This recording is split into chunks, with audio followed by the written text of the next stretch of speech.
you can literally look up your phone or ask Siri, hey Siri, what's the weather today? I hope Siri didn't answer me because I'm recording a video. Hey y'all, welcome back to my YouTube channel. How are we doing? I hope your week is going well. I hope the year is going well. And welcome to Life in A, where we basically do life together. As you can tell by the title, I'm going to be sharing 10 culture shock I have experienced since coming into the United States. I have been in the United States for 2 years, and things I've experienced that I'm like, is this allowed? What? So yeah, let's get into it. The first thing I'm going to talk about is owning a car. Owning a car is a necessity in the United States. Knowing how to drive, because if you don't know how to drive and if you don't have a car, I don't know. Because back home in Nigeria, like you can walk to wherever you want to go to. You can literally walk. That's not a problem. But coming here, you need to have a car if you want to go somewhere, or if you want to go, because walking outside looks really odd to me. Looks really odd coming here, and that was one culture shock that I was like, wait, what? I can't even walk outside and people looking at me like, don't she have a car? You know, that kind of thing. But yeah, that's one of the things. The next one is time and punctuality. Americans are very punctual. They are punctual. Like United States, they keep to time. You see this thing that we always say, African time, African time, African time. We need to stop, because it's a problem. I don't think there's any event I've gone to and they said, okay, it starts at 10 a.m. and I'm there at 10 a.m. and it doesn't start at 10 a.m. Especially if it's a function or anything at all that Americans are, organizing.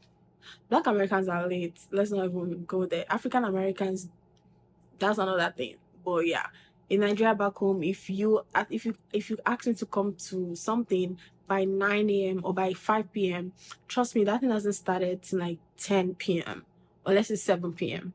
But here, 5 p.m. is 5 p.m. and that is one thing I really like. And it is, yes, it's a culture shock. It's a culture shock, because that is a tongue twister. But yeah, it's a culture shock because back home that didn't happen. So yeah, they really stick to time here. So if you're thinking of coming to the United States, keep your African time mentality in Africa, okay? The next one is service animals. That was real. Like, I was like, what? So there are apparently there are service animals that are with people and you can't even touch them or you can't pet them. I learned about this recently while I went for a conference, and there was this woman. She had a puppy, and the puppy wore like a vest that said service animal. So one of my people tried to touch it and she was like, so I wanted to know why that reaction. Then I went to research, or I asked somebody about it and they told me, oh, you can actually touch a service dog or a service animal because they're like a warning system, like an alarm or something.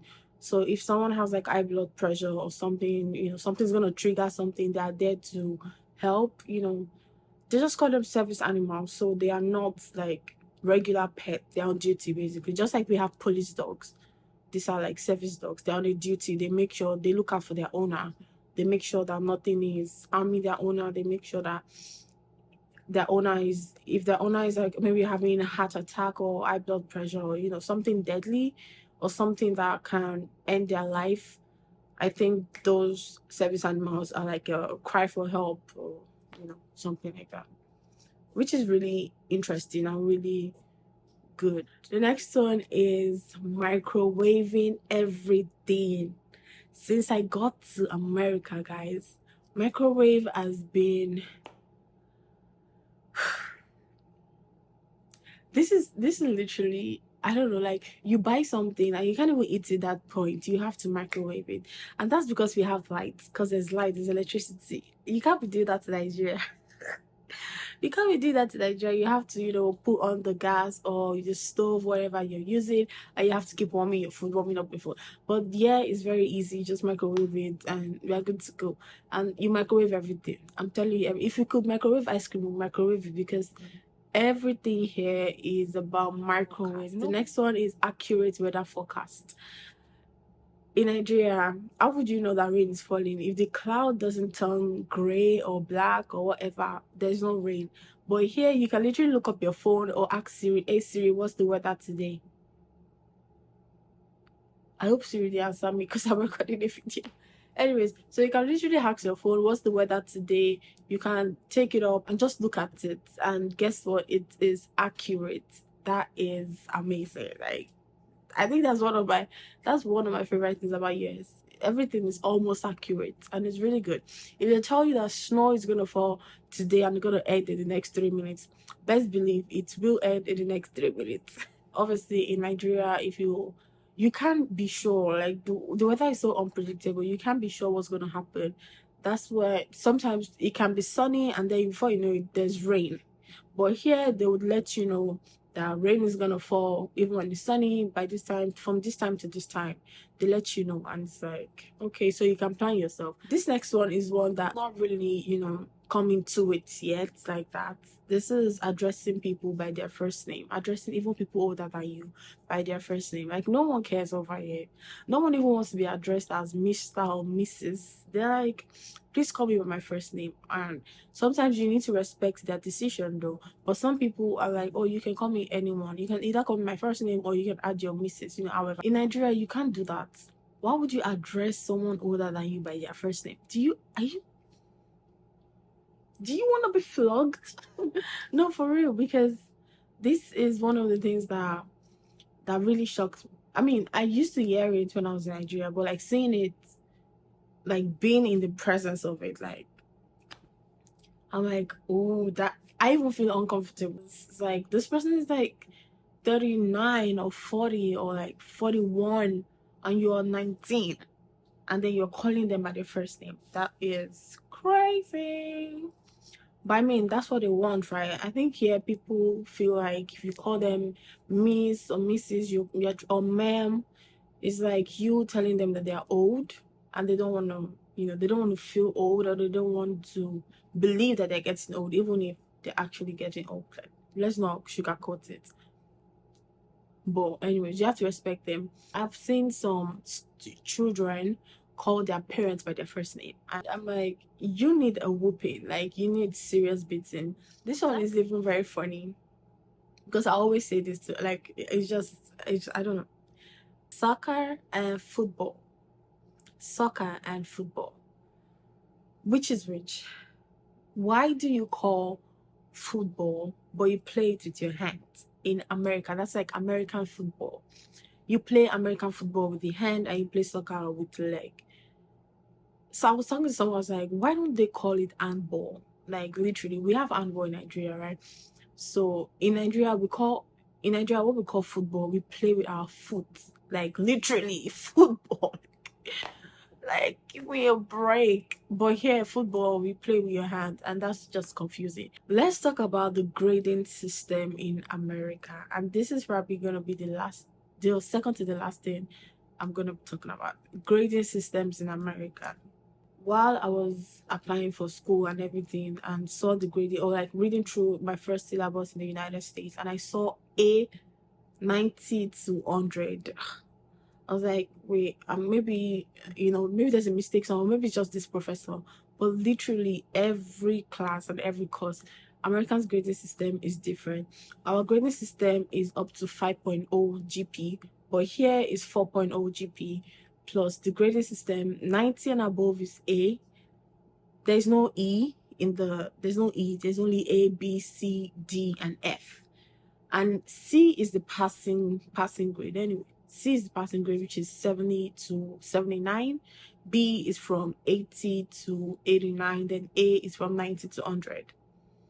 That's it. And you have to pass. And thankfully, glory to God, by the grace of God, I am an A student and I wish to continue to be like that until the end of my academic career, academic journey.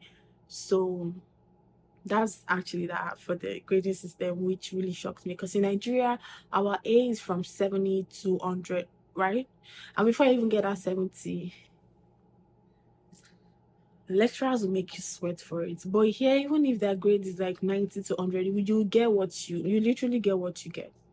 Like, they won't, see, like, in Nigeria, professors will be like, A is for God, B is for me, C is, I could just give you C. And like, you worked so hard to get because you want to get an A, or because you want to get a 70, and guess what, at the end of the day, 69. This is not wickedness. Like, and that is what Nigerian professors do, that is what Nigerian lecturers do. But here, if you do, as long as you do your work, you submit your assignments on time, there's always online courses that you can take at your own pace. You will be good as long as you turn in your assignments, essays, projects, participate in class and do your exams well, and you study hard, you study well. If you have a 90, you get your 90. That's really good for me anyway. But when I saw it at first, I was like, how am I gonna get a 90? I was like, how am I gonna get a 90? Oh my gosh. Well, we thank God. And because I think I only got a 90 once in like 2 years of studying in Nigeria, which is crazy if you ask me. Yeah, and the last one is diversity. And that is my favorite part about living in the United States. I can meet people without going to their country. Like, I can literally meet people and learn about other people by being in the United States. And that is one of my favorite things about US. The fact that I can be in a room, and that room is just diverse. I can be in a room, and in that room there's an Indian, in that room there's Hispanic, in that room there's Black American, in that room there's a Ghanaian, in that room there's a Kenyan, in that room there's Jamaican. There's just a lot of people in that room. And so tell me how the conversation will not flow. And from that, we learn about Nigeria, we learn about Jamaica, we learn about Ghana, we learn about, even France, like even Colombia. It is so diverse. And that is one of the things I really enjoy, being in the United States. Bet you that 90% of the times, or 99% of the times you walk into a room, you can never see everybody being the same. Nope. There are different race, different background, different ethnic, different nationality even, which is really amazing. I meet somebody from Korea, meet somebody from China, meet somebody from Germany, from London, in this same place without going to their country, and I can use that to learn about a lot of things from them, which I really find interesting. And let me know, put down in the comment section some culture shock you have experienced while living in the United States. If you relate to any of this, let me also know in the comment section. And that is all for this video. I will see you guys in the next video. Make sure, if you like this video so much, make sure to like, share, comment below, and subscribe. Okay, and I will see you guys in the next video. Thanks for watching. Bye.